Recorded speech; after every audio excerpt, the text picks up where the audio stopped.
مرزا استاد bag. Mirza Abdul Wadood bag Urdu کے بے مثل مداح نگار مشتاق احمد یوسفی کے ایک کردار ہیں.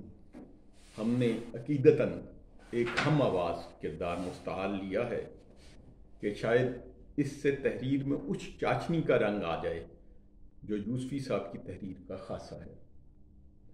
اس تحریر میں کسی سے مماثلت کو اتفاقی یا الہامی جانیے گا. اگر کسی اور سے مطابقت پائیں تو اتفاقی جانیں، اور اگر اپنا رنگ پائیں تو الہامی جانیں. پہلی صورت میں آپ کو کچھ کرنے کی ضرورت نہیں، دوسری صورت میں بھی آپ کو کچھ کرنے کی ضرورت نہیں کہ اس طور الہام القا کرنے والے کو ہی کچھ کرنے کی ضرورت ہے. مرزا استاد بیگ ہمارے دفتری ساتھی ہیں. نوکری میں ہم نے ان کے جوہر خوب دیکھے.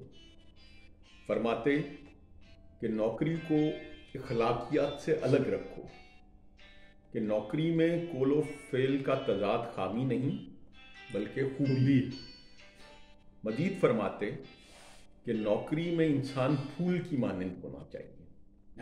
پھول کی مانند؟ نوکری میں انسان پھول کی مانند ہونا چاہیے، مگر ہر غیر پھول کی مانند نہیں بلکہ سورج مکھی کے پھول کی مانند، کہ ہر وقت چہرہ سورج کی جانب ہونا چاہیے.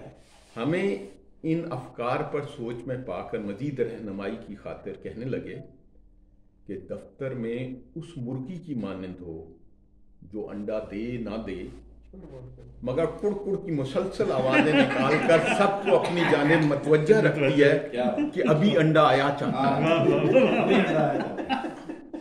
کہ ابھی انڈا آیا چاہتا ہے. سو اسی بنا پر دفتر میں کردار نہیں بلکہ گفتار کے غازی کی شہرت رکھتے تھے. زبان کا استعمال مرزا کے مقابل ہم نے کسی کا نہ پایا. ایک دن ہمیں نصیحت کرتے کہنے لگے کہ مقبولیت پر نہیں بلکہ قبولیت پر کام کرو. پھر اپنے قول کی مزید تشریح کرنے لگے کہ مقبولیت تب حاصل ہوتی ہے جب آپ اپنے ماتحتوں کا خیال رکھیں. اس سے ماتحتوں کو تو کوئی فائدہ ہو آپ کچھ نہ پائیں گے. اس کے برعکس آپ کا افسر اعلیٰ آپ کو قبول کر لے تو آپ فائدے میں رہیں گے.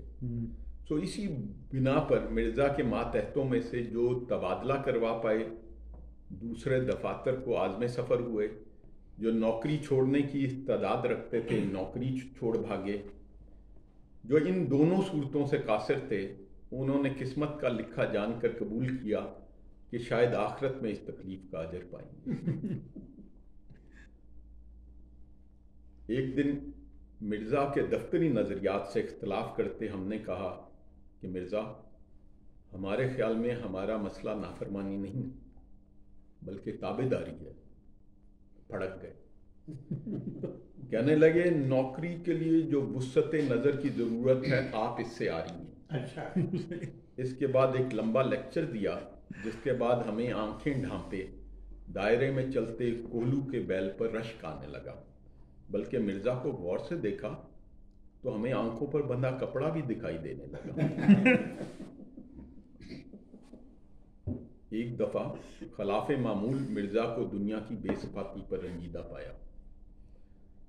بلکہ ایسا کر لیتے ہیں، ایک دفعہ خلاف معمول موصوف کو دنیا کی بے صفاتی پر رنجیدہ پایا.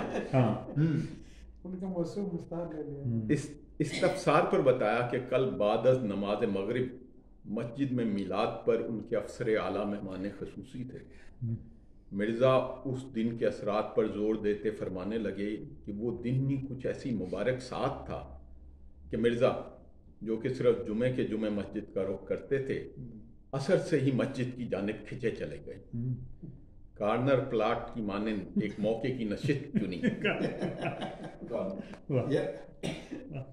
دروغ برگردن راوی یعنی برگردن مرزا کہنے لگے کہ اس افسرانہ موجودگی سے ماحول میں اتنی نورانیت آ گئی تھی کہ فرشتوں کے پھڑ پھڑانے کی آواز صاف سنائی دیتی. مولانا صاحب کے واعظ میں وہ اثر تھا کہ باس کے پہلو میں بیٹھے مرزا بار بار آپ دیدہ ہو جاتے تھے، گیلے رومال سے بار بار اپنی خشک آنکھیں پونچھتے تھے۔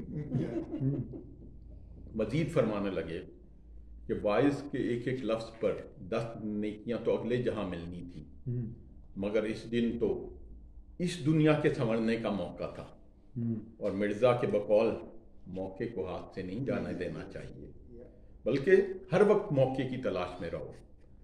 سو اس بنا پر ہم نے مرزا کے ہاتھوں کئی بیگار کو مواقع اور کئی مواقع کو بیگار بنتے دیکھا۔ پانی میں مدھانی گھما کر مکھن نکالنے کا اعلان کر دے، زبان دانی کی داد دیجئے کہ ان کے بڑے مان بھی لیتے کہ وہ یہ معجزہ کر کے دکھائیں گے، پھر یہ موقع بیگار بن کر ماتحتوں پر برستا، اور آخر میں مکھن کیا نکلتا، کوئی ماتحت مورد الزام ٹھہرتا اور مرزا مکھن میں سے بال کی طرح نکل جاتے ہیں۔ ماتحت ہی نااہل تھے، ورنہ مرزا تو دوامی مشین کب کی بنا چکے ہوتے، دوامی مشین، پرپیچول مشین جو ہو۔ مرزا محبت اور جنگ کی سطح پر نوکری کو بھی رکھتے تھے کہ اس کے لیے سب حرکات جائز ادارے کے نفع اور نقصان سے بالا تر ہو کے اپنے نفع و نقصان کا خیال کرتے، اور اپنے بعد اپنے افسر اعلیٰ کے نفع و نقصان کا خیال کرتے، کیونکہ نوکری کی ریاضی میں اگر آپ اپنے بڑے کا فائدہ کر پائیں تو اجر آپ تک بھی آئے گا۔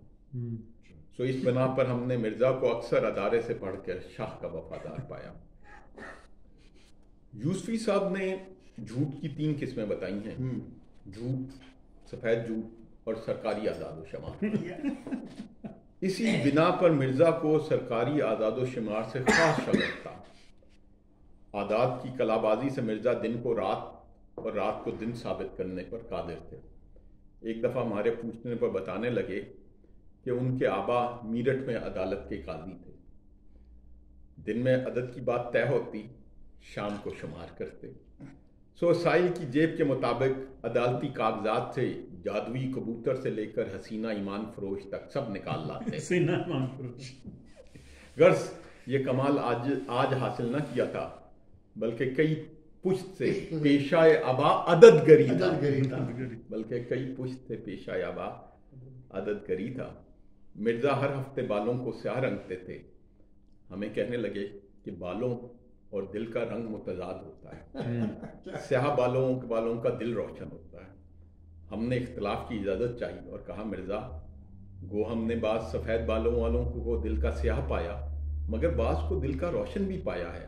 کہنے لگے کبھی کالے بکرے کی قربانی دی ہے، باطن کا اجلا ہوتا ہے، اسی لیے تو دافعہ بلیات ہے۔ سو مرزا نے اعمال کی بجائے بالوں کی سیاہی کو نیکی جان رکھا تھا۔ مرزا سے ایک دفعہ تعلیم پر گفتگو ہوئی۔